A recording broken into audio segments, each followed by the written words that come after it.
Ladies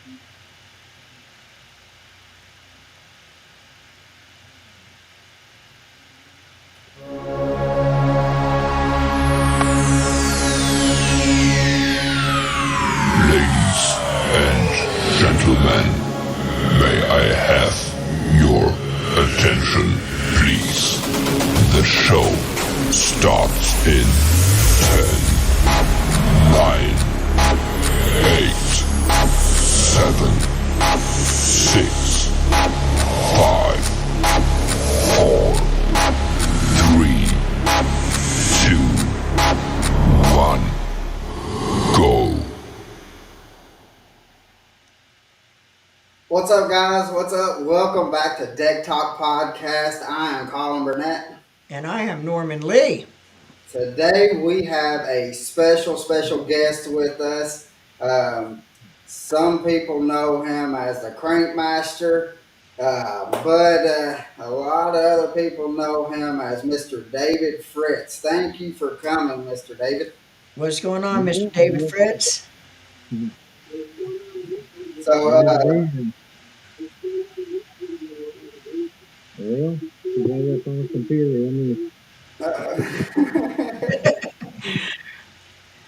So they're trying to watch it also the whole thing as we're going too. So they're wanting to be able to see it how y'all see it. So and with all the programming and stuff, as we're doing, Norman and David cannot see it exactly kind of how like I see it, but they so they're wanting to watch it. So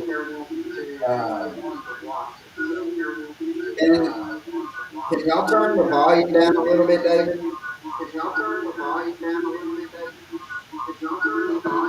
Turn your volume down. Well, baby, you can't do two. Turn your volume down.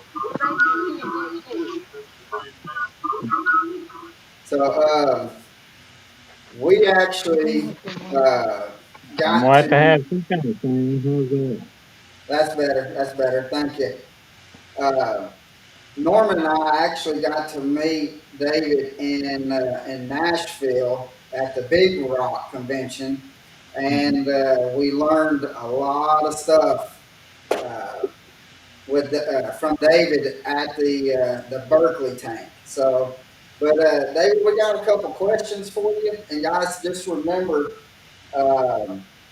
if you have any questions for him, you can always leave it in the comments, and we will ask it. So feel free to ask questions. Make sure you hit that like button and subscribe if you're on the Deck Talk Podcast. We're trying to grow this channel, and subscribe to the Deck Talk Podcast. So first question is, what is the earliest memories that you remember of going fishing? I started, fishing or bass fishing. I started fishing started when I could walk, but and I fished my grandma and my aunt, but probably bass fishing, I don't know, I was probably 12 or 13 years old on the cook outing back in, it was probably late 60s, maybe early 70s, somewhere around there. That sounds good. Let's see. Norman, you got a question? Yeah. When you were growing up, kind of first getting interested in the sport of bass fishing as a kid, David, did you go fishing with your mom or dad a lot, or who at a young age actually got you interested in the sport of bass fishing? Well, I guess I got interested myself because my aunt and my grandma's one always took me fishing, but now they never bass fished. Right. So it was just one of those things where I was at a church outing and a Sunday school teacher give us all a fishing lure, and she said that they catch bass, and that's really where it all started at. I Right. got you. Hey, Well, go we ahead, Carl. already got a question.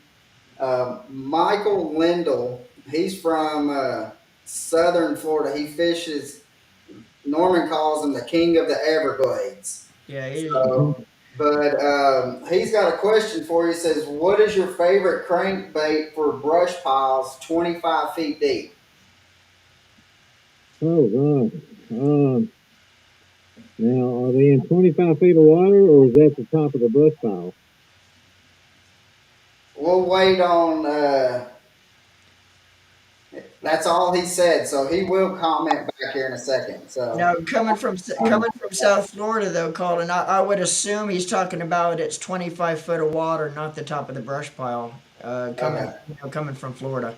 Typically, if you're fishing brush piles in Florida, the water depth is going to be around 20 to 25 feet. So the top of the brush pile will be shallower than that.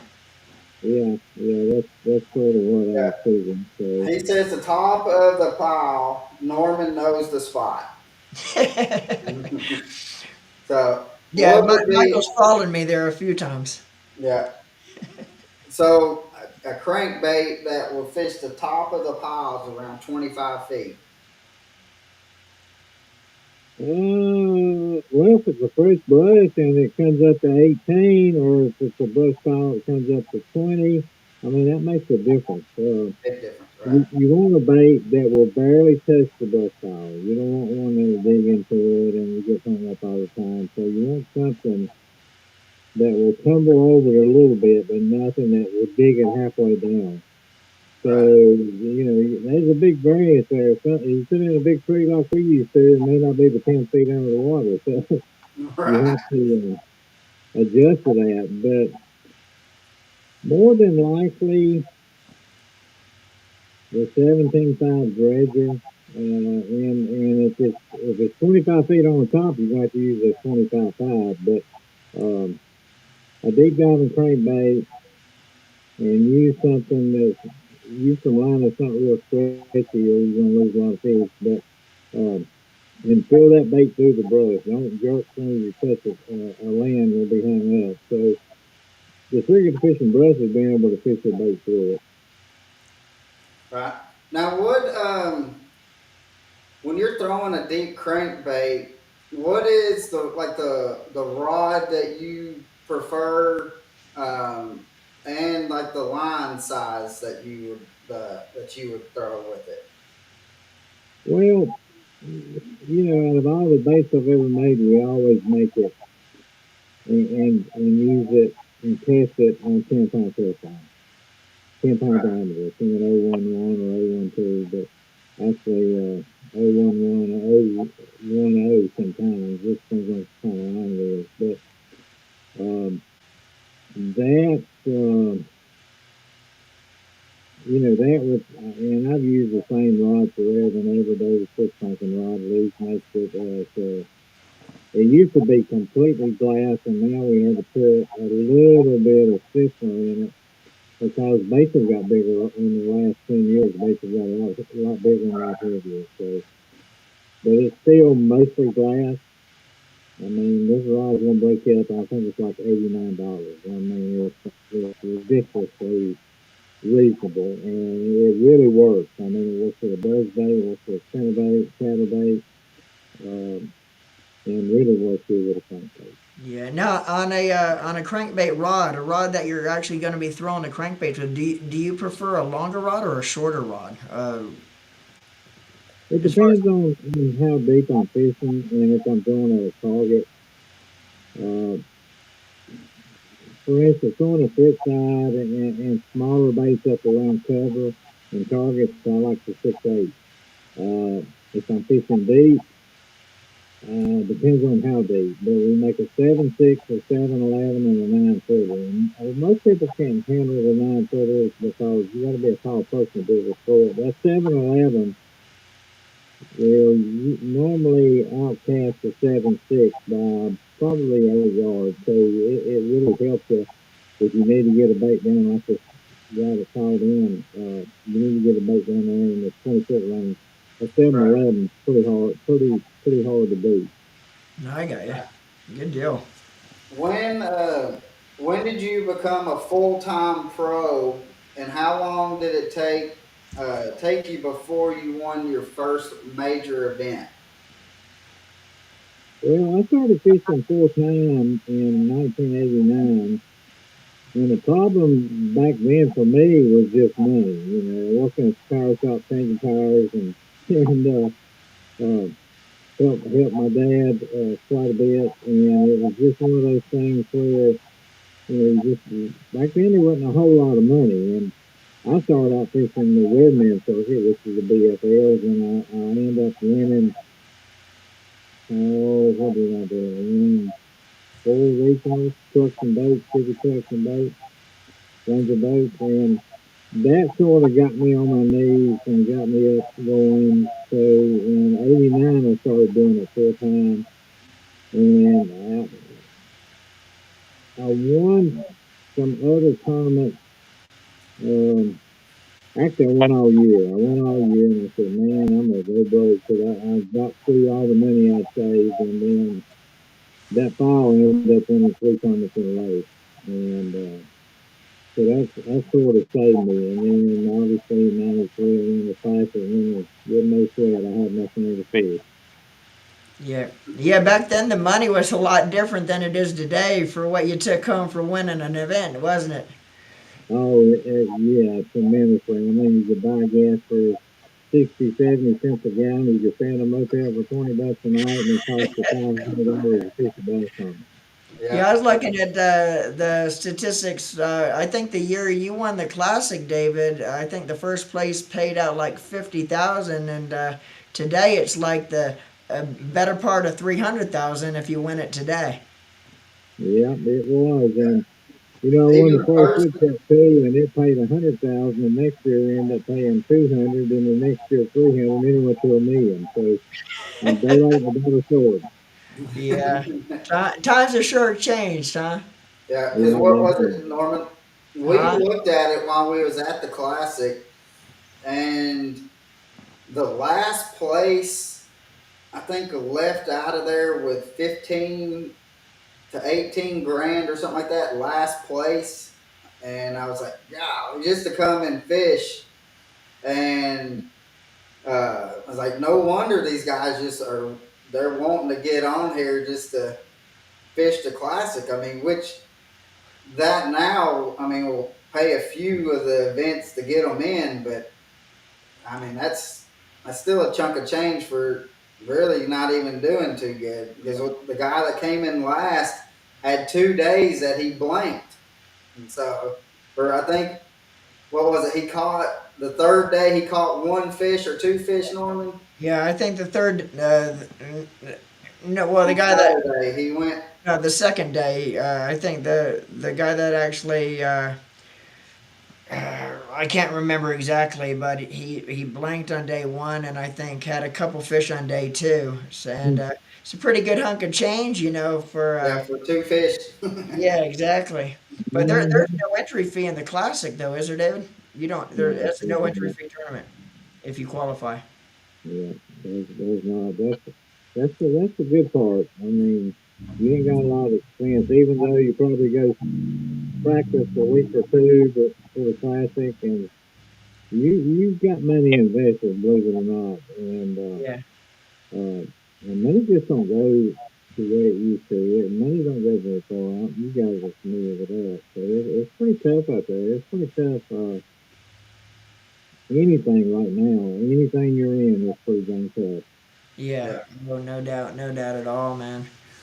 Um, Now, but when you fish the classics, because didn't like at the beginning, they didn't tell the anglers where they were going. They just kind of told you a location, right? Or was that Yeah, prior to? that was right before me. That was in the '60s and '70s, and we were still limited to one tackle box, all you could get in it. Right. And I don't remember if it was 8 or 10 rod and reel. If you broke one, you had to go get permission to get another to replace it. Right. Yeah, because we had Shaw Grisby on last week, and he said that when he was fishing the classic, they said it was a 10-pound tackle box. Is that they would weigh the tackle box? Yeah, that was pretty close. And then it got where I think, I don't know, a small tackle box. I don't know, must have been about 4 inches thick and probably 14 by 14 or 12 by 14. And that's all you had to get everything in that box. So, Yeah. uh, if you had all plastic in there, it wouldn't take much to hit 10 pounds. But when you got paint based, it probably wasn't 10 pounds. Yeah, right. Man, hey, Mhm. while we're talking about the classic, David, I want to keep it on that subject. Now, I don't know, a lot of our viewers might not realize this, but you're one of the few really handful of professional bass anglers that's ever won the Bassmaster Classic along with a Forest Wood Championship, which the Forest Wood Championship was the FLW Championship, like the Bassmaster Classic is for BASS. You're one of only a handful that's won both. Um, but what did it mean to you, David, to be able to stand on that stage at the when the final buzzer went off? Hearing your name as Bassmaster Classic champion, because you talk to a lot. Every pro we talk to, that's the epitome of what every pro dreams of as a 5, 6, 7-year-old boy.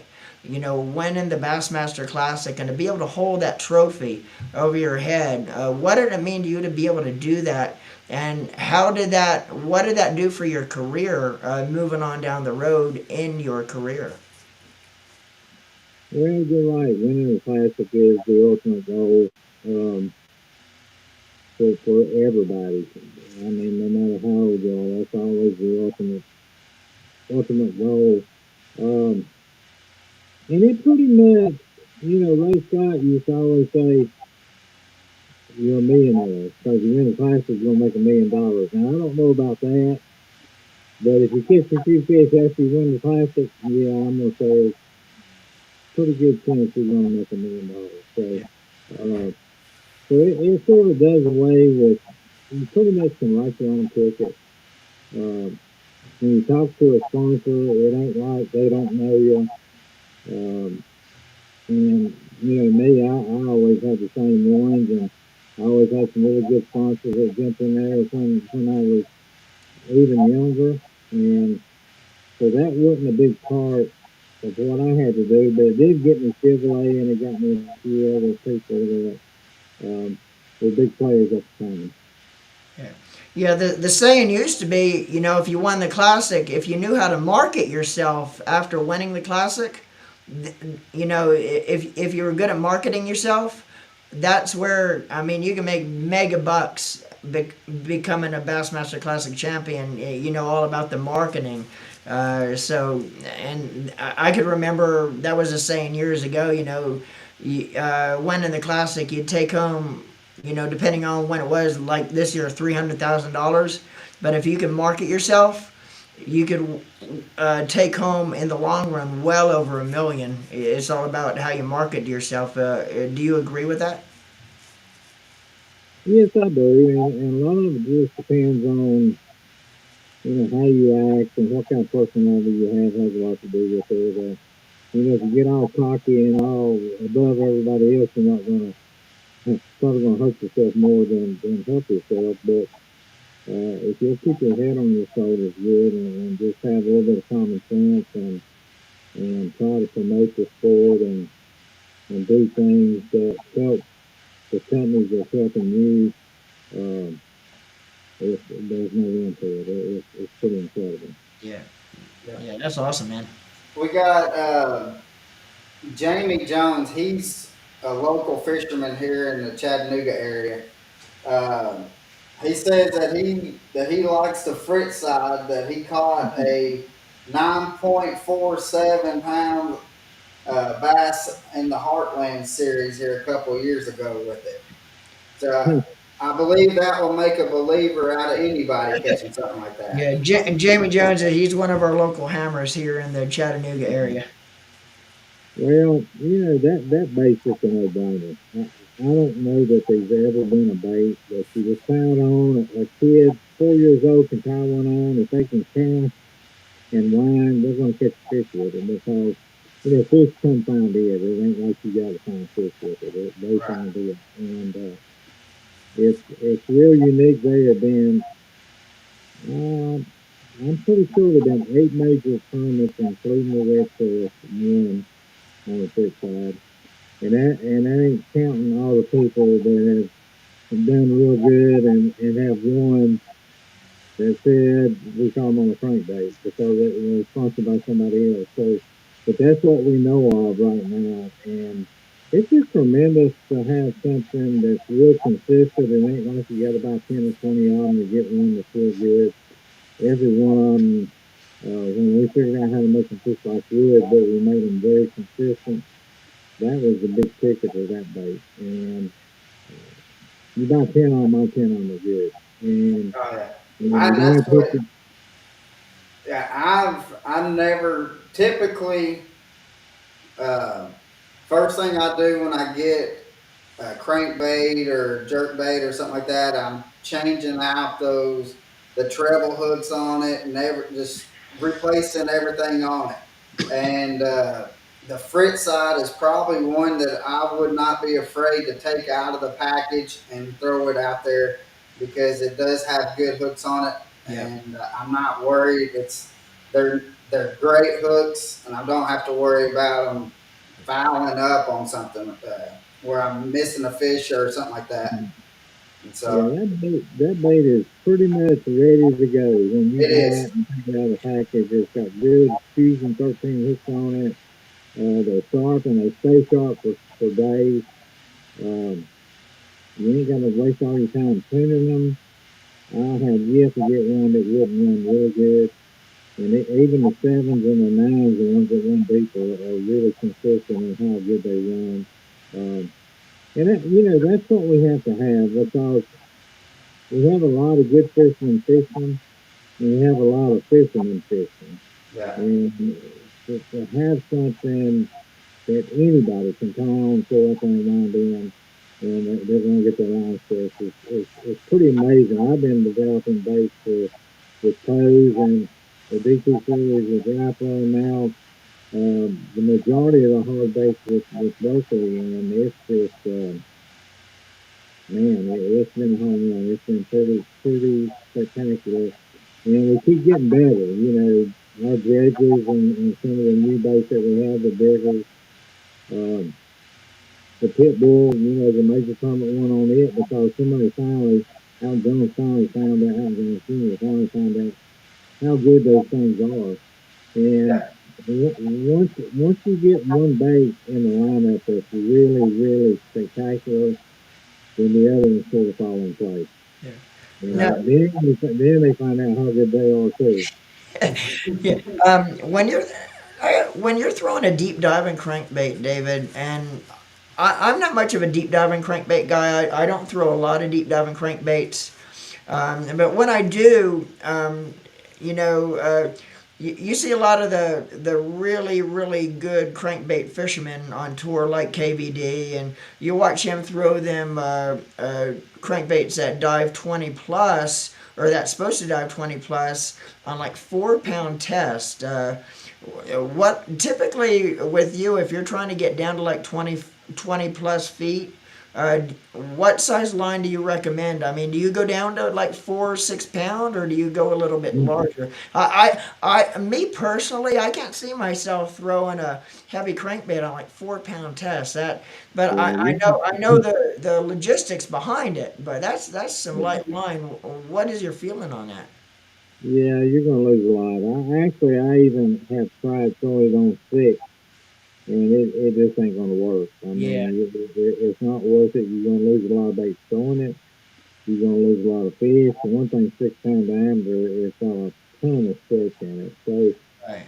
I'll say if worse comes to worse, and I have used eight, and you can get by with 8 pound line, We Right. tested the thing with 10-pound test, .011 diameter, and we build those baits around that line to make that the baits act perfectly with 10-pound diameter line. So they're putting 12 or 14 on there. You don't realize it, but it's sort of your baits. If I can get my camera right, your baits your baits sort of doing this, and when you put line down to it, that line has to do that too. Right. So, and when your line's doing that, the bigger it is, the more it closes that up. And Right. people don't realize that, but it makes a big difference. I got You you. basically designed to fish with 10-pound line.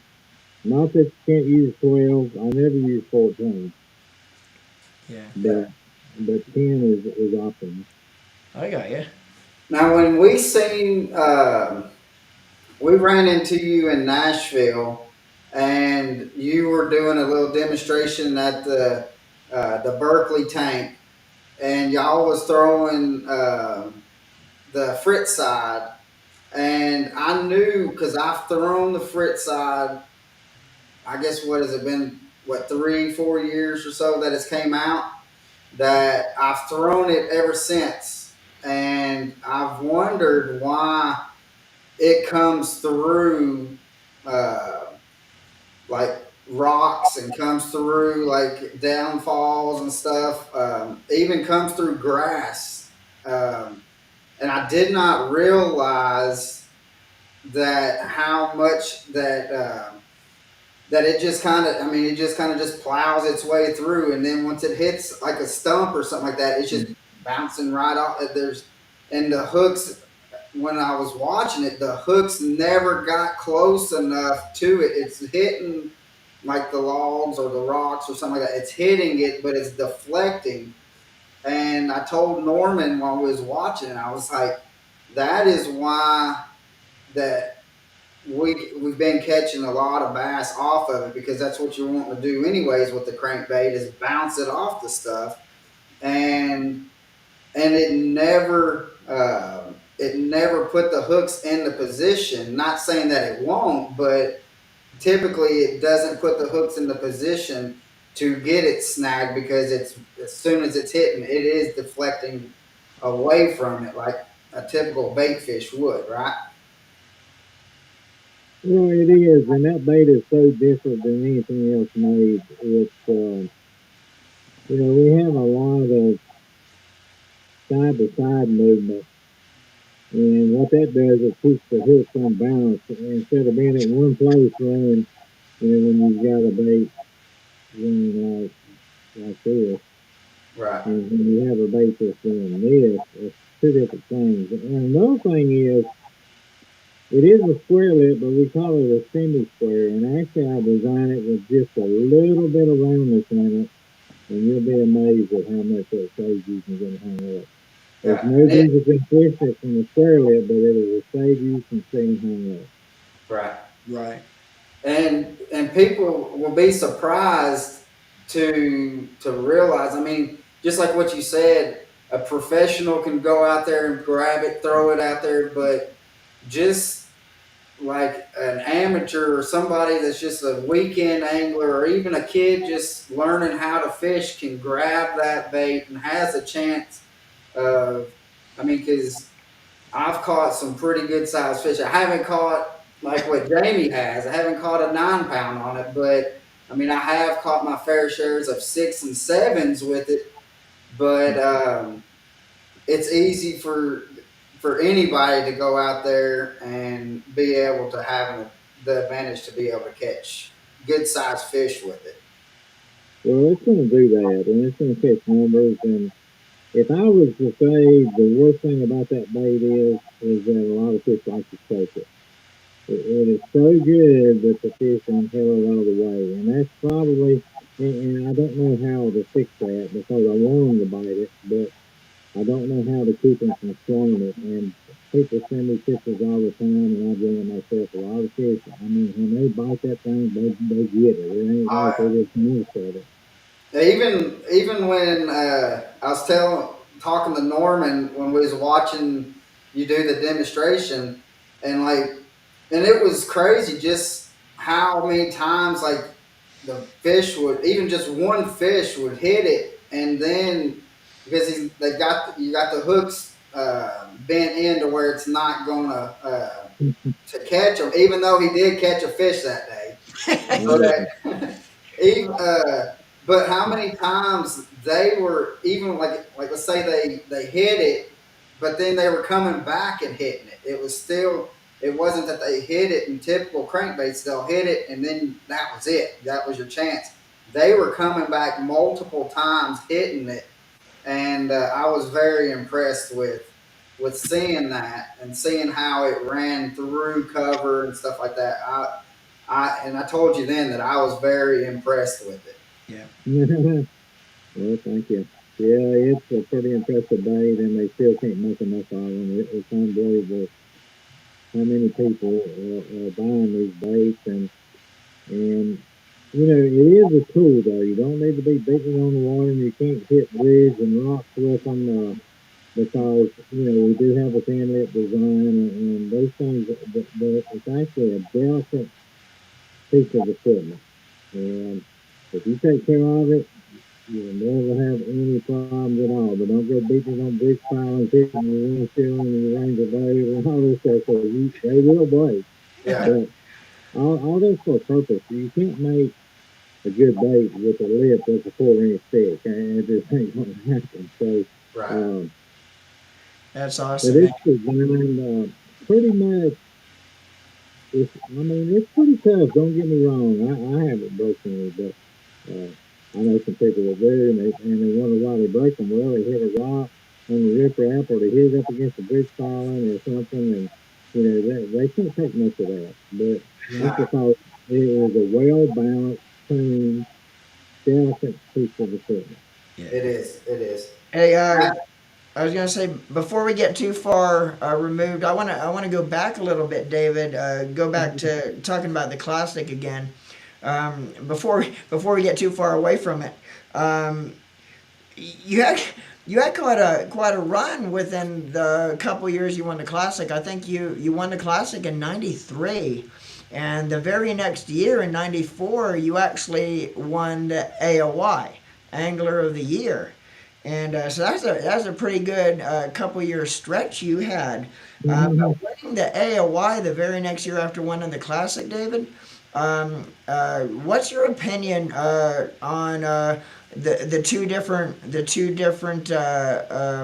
the Classic Championship and AOY? Was one more significant in your career than the other, or did both of them kind of hold the same significance for you as far as your career is concerned? Well, I think Andrew has a special place because you won the competition throughout the year. Yeah. And it wasn't like you got lucky and won one tournament. So it does have a real special meaning to it. I don't know. You get notoriety by winning the classic, and back then, uh, probably in the year you wouldn't get quite as noticed. I mean, you wouldn't get what you deserved for winning that title.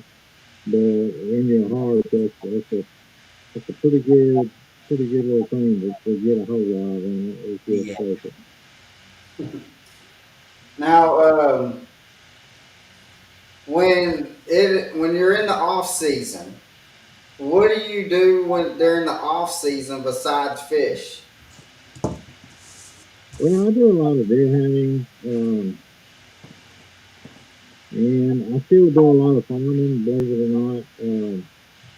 And I used to do a whole lot of farming and fish. I had to fish so I could farm because there's not much money in farming, and I think there's a lot of people that can relate to that. Uh, but yeah, I hunt in Kansas. I was hunting in Texas, and a lot of good spots, and it's just something to take away some of the pressure and something that's just a lot of fun. Yeah. Now, I seen something also that's kind of polar opposites of spending time on the water, but you have a little bit of a hidden talent that a lot of people might not really know about. You like to spend a lot of time in the kitchen. kitchen cooking?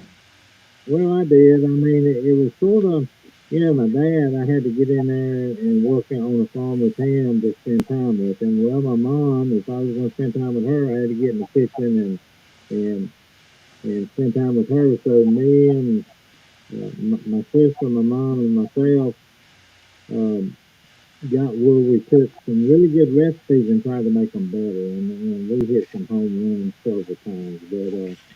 But yeah, it's a lot of fun. It's a little bit easier in fishing. At least once you get a recipe, it's pretty simple. But learning little things, it's sort of like building a crankbait. So learning little things go a long way. Oh yeah, yeah, yeah, yeah. Do you, you used to like to hunt? Do you do much hunting anymore? Or you still hunt from time to time? Oh yeah, I'm still hunting. But I just when I hunt, I'm strictly trophy hunt. I have passed on a lot of animals that most people would knock in the head for, uh, I'm strictly a trophy hunter and I enjoy it. And mostly in Kansas right now, bow hunting, so it's a lot of fun. It's a lot of fun, and I get just as much enjoyment watching letting a 165 inch deer walk by me and not shoot him as I do shooting him. So now if he's 175 or 85, he's probably not going to make it by me. He's Yeah. not gonna make it. Yeah, Well, we talked about food, Norman, and my brother-in-law, Jonathan Hawkins, David. He he is a food connoisseur, I guess you can say. So every podcast, he always asks this question, and he just asked it. What is your go-to snack in the boat while you're fishing? to be honest, probably my go-to snack in the boat is Slim Fast. It's protein, it's energy, and it's in a hurry. I'm going to get you going in a hurry. And Andrea, she sort of got me on that kind of deal, and it really works good. I mean, especially because I love Lance crackers, and especially the cold ones, ones with peanut butter, and I like uh, Nutter Butters and all that good stuff. But that is in the tournament days, I ain't eating that. I might eat that when I get off, but I'm gonna drink me a Slim Fast. And if I get a chance, I'll eat a pack of crackers and some of the toast or something in down the lake. But Yeah. Something you could that, eat. give me that and a Pepsi Zero, and I'm ready to go. Yeah, there you go. Yeah, Yeah, when you're in competition, something you could eat quick while you're on the move from one place to the other, and continue putting your head down and grinding once you get there. Yeah, that's right. Yeah. yeah.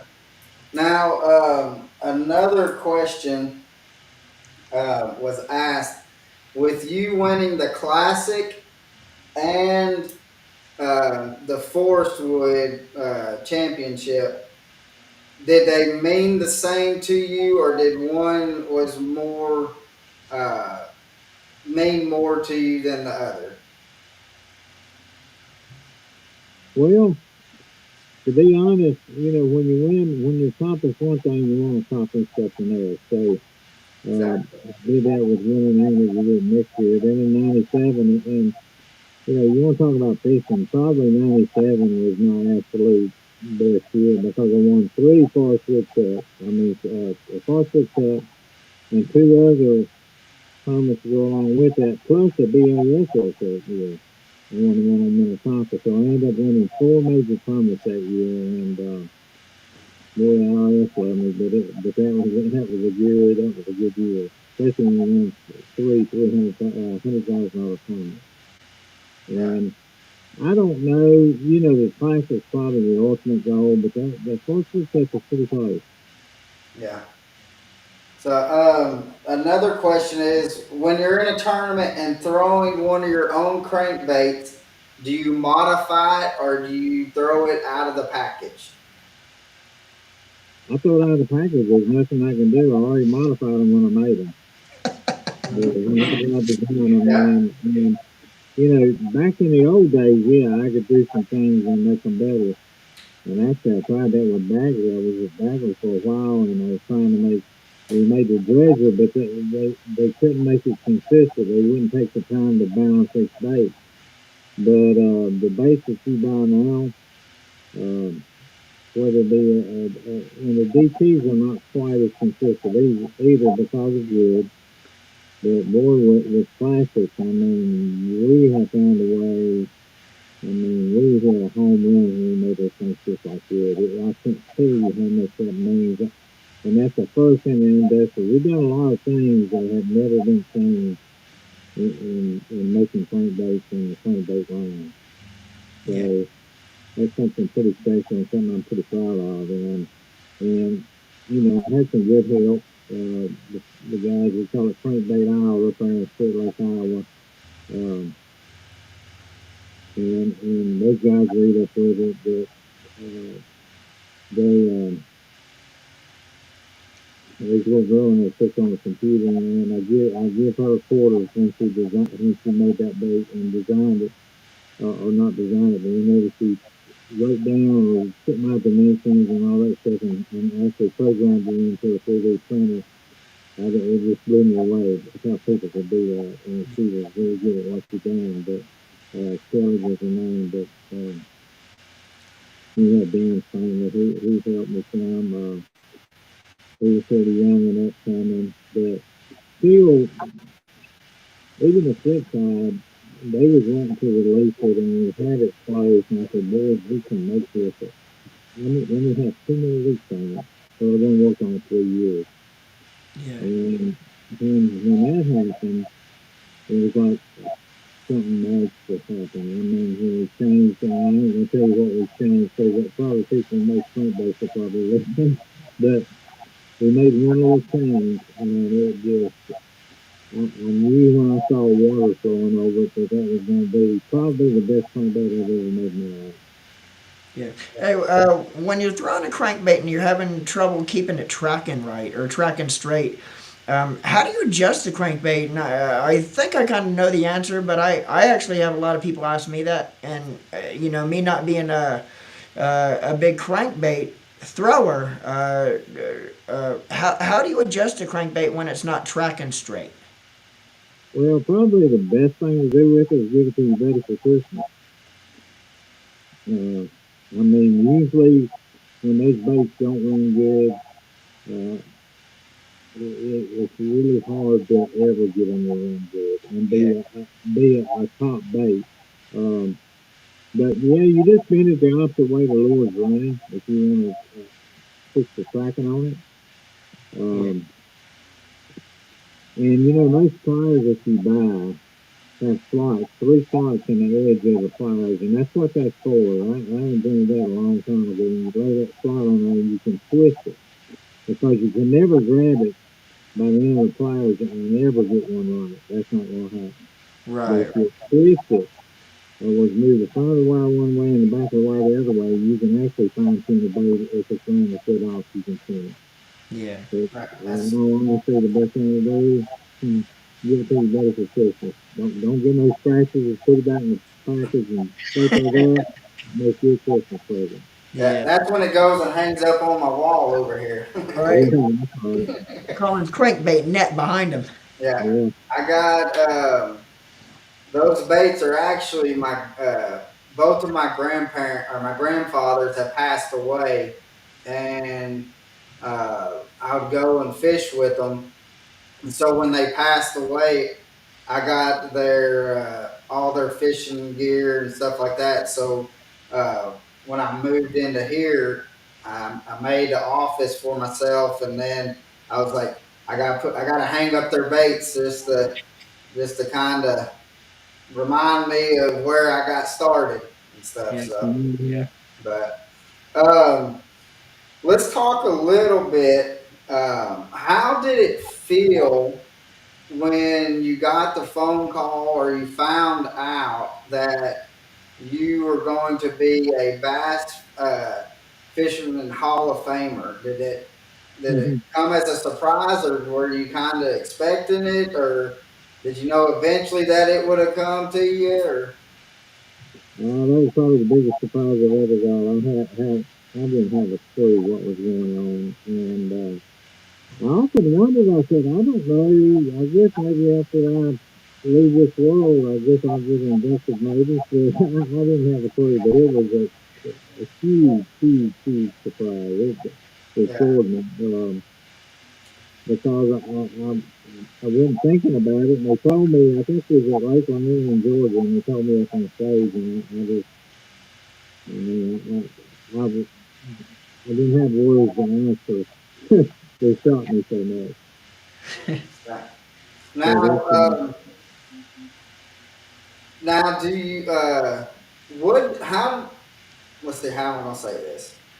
Do you think that bass fishing today would be where it is at if it wasn't for Ray Scott? I really doubt it, because Ray, he done such a good job in publicity and promoting the sport and promoting fishermen. And he was delightful to be on stage with, and he helped you in a lot of different ways that most people never even knew that he was helping them. But he made the way for where bass fishing is today. He set the mark. Yeah.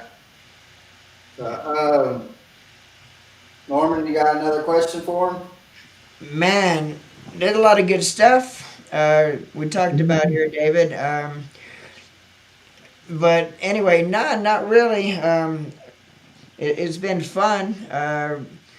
Well, if we're we do have our last question. Do you want to ask it? Yeah, I could go ahead and ask it, David. And we ask this to everybody that actually comes on our podcast. If you were to have one person, that person could be living or past, on your boat to fish with you for a day, who would that be, and why would you have him on your boat to fish with you? Well, there's probably a whole list of those people, but to be honest, I would probably want the guy that has beat my brains out so many times, and he is a master when it comes to knowing what to change and knowing what to do, and that guy would be Rick Klein. Yeah. That's awesome. That is awesome. He is the best of the best, and Rick is like me. We're getting a little more mature. Yeah, let me tell you, anybody that can be out there right now and cast, I mean, my hat's off to him. But yeah, I fished with Lane Nixon, I fished with Tommy Martin, I fished with a lot of the great fishermen over the years, but for some reason, me and Rick have never fished, and he knows that. But Rick is just, man alive, he is just, especially back in the 90s, he was just phenomenal, and Right. you had to be on top of your game if you plan to be ahead of Rick Klein. Yeah. Yeah. And I mean, I don't see because I'm Norman and I are out on the water 4 or 5 times a week, and uh, but to be his age, and I don't see how he's still. I mean, how he still has the drive to go out there and compete at the level. It's just phenomenal, and I mean, just Yeah, like he's a you said, phenomenal person. He is, I mean, and he stands up. There's no way. If I had to stand up, I'd have to quit. I can't. I fall out of the boat. Especially with all in the summertime when all the waves were out there, and man, he is tougher than nails. I mean, I know, since COVID started looping to me a lot, and I don't have the energy I used to have, and don't have a lot of things I used to have, but at least I'm out here still chunking away. And actually, I've had a pretty good year this year, except uh, had some mechanical issues in the last tournament, and that's just that's normal. But I've actually had a pretty good start to the year. Yeah. yeah.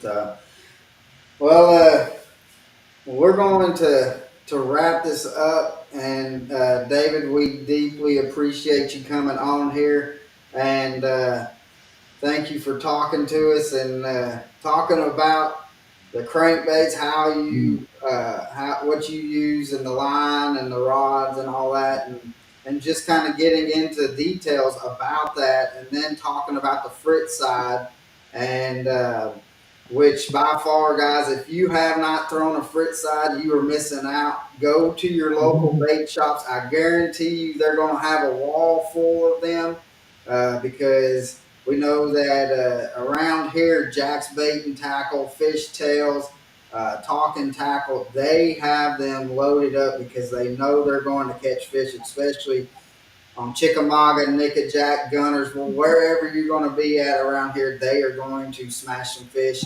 And David, we thank you for your knowledge that you were willing to share with us, and we do hope that you will come back on here again. And if you're in the Chattanooga area and you're wanting to go crush some smallmouth, holler at us, and we will we'll get you out on the boat with us. And because we're getting ready to go crush about 100 of them tomorrow. Okay. Yes, So sir. David, thank you, sir. It's been a pleasure being able to chit chat with you here, and man, just a world of knowledge, and we really appreciate the talk and kind of talking about the different things on throwing crankbaits, man. Just a world of knowledge. So we appreciate that.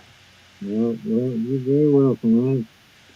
I do a lot of seminars, and that's what I talk about. I will tell you one thing: if you go to the store to buy your crankbait, if it's got my fish on the back, it's going to be good.